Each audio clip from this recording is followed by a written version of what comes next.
Na entrevista do dia com Maria Lídia Flandoli, os efeitos do comportamento dos ministros do STF sobre a imagem da instituição.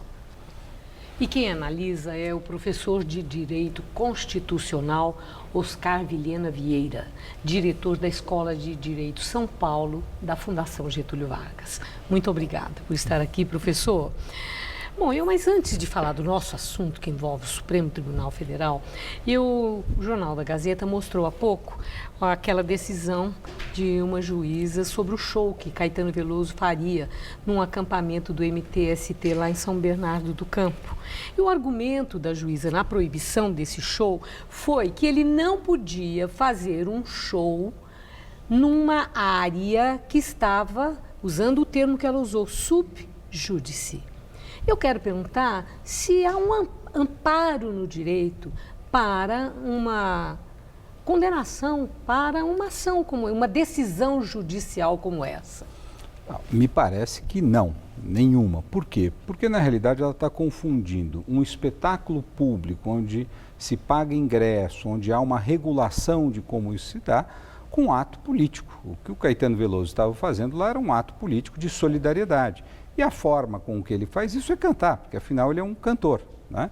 Então me parece que houve uma censura, o que já é grave, e impediu-se que um ato político dentro de um país que vive ainda numa normalidade democrática fosse realizado. Parece totalmente despropositado. Interessante o seu esclarecimento, que foi uma decisão que causou, no mínimo, espanto, foi.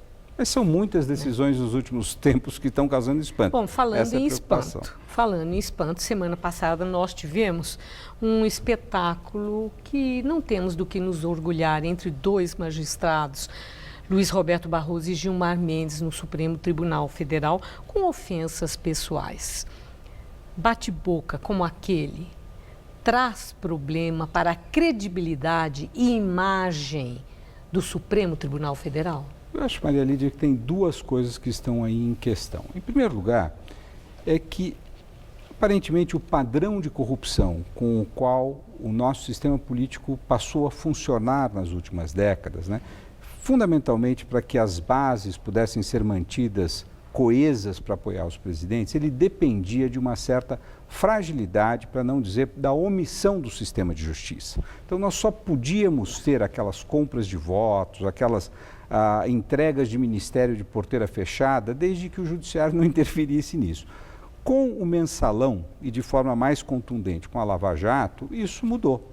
Então o judiciário passou a impedir que o sistema político funcionasse com os padrões de corrupção. Então, ao meu ver, o que aconteceu ali na sessão do Supremo é uma briga entre esses dois titãs. De um lado, um bloco do sistema de justiça, do qual faz parte o ministro Barroso, que está preocupado com aquilo que o outro bloco está querendo fazer, ou seja, desconstituir esse movimento que nos últimos anos tem sido feito de tentar trazer integridade jurídica ao sistema político brasileiro. Então, eu acho que essa é, vamos dizer, as placas tectônicas que se chocaram lá é de um lado, um setor da justiça que está querendo levar a cabo as investigações e de um outro que quer manter o padrão tradicional de um judiciário razoavelmente flexível e dócil em relação às investigações. É interessante que o contra-argumento é que o que está havendo, aí considerando, né, esses dois segmentos dentro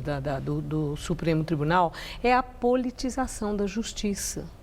E, por outro lado, a judicialização da política.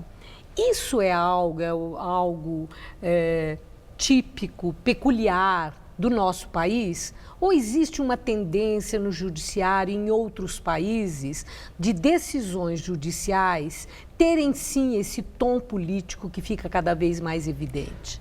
Eu acho que sim, né? Nós ficamos muito assustados, mas se nós formos pegar, por exemplo, a Suprema Corte norte-americana, quando resolveu a eleição do Bush e do Gore, é um julgamento altamente político.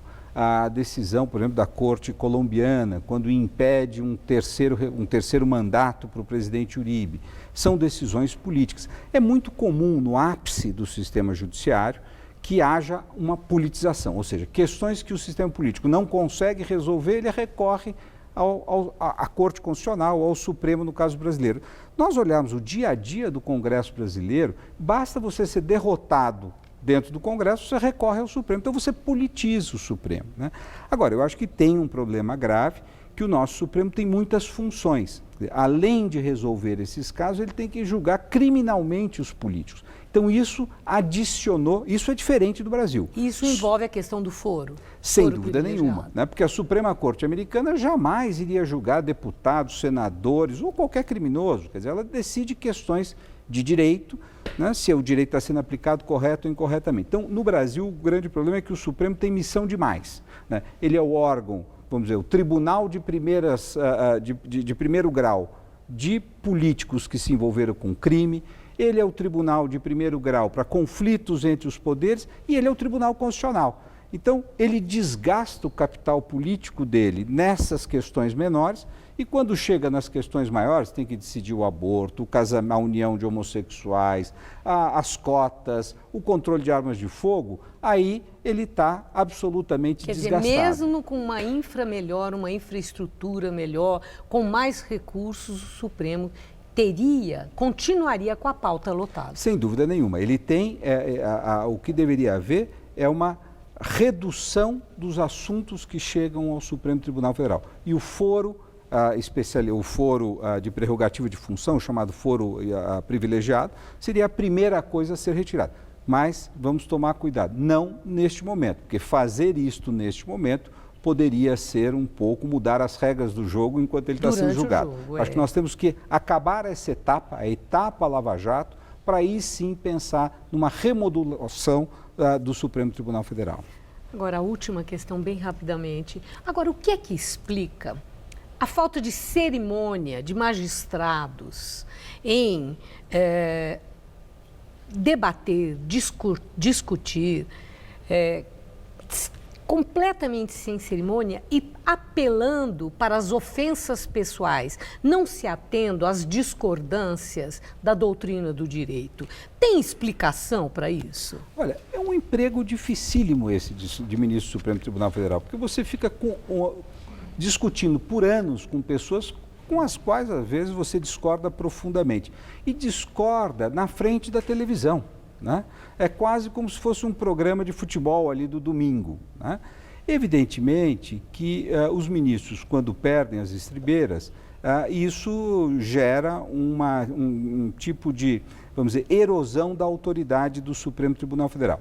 Creio que em outros países isso ocorre, mas isso ocorre a portas fechadas. No Supremo Tribunal Federal, esse é um caso único, que é o brasileiro, isso ocorre na frente das câmaras. Não é uma coisa saudável, mas às vezes a luta, o que está por trás, é muito maior do que simplesmente aquele jogo que nós estamos assistindo. Então, nesse sentido, é muito bom que tenhamos a transparência. É melhor que a transparência esteja aí. Muito obrigada, professor. Uma boa noite. Obrigado.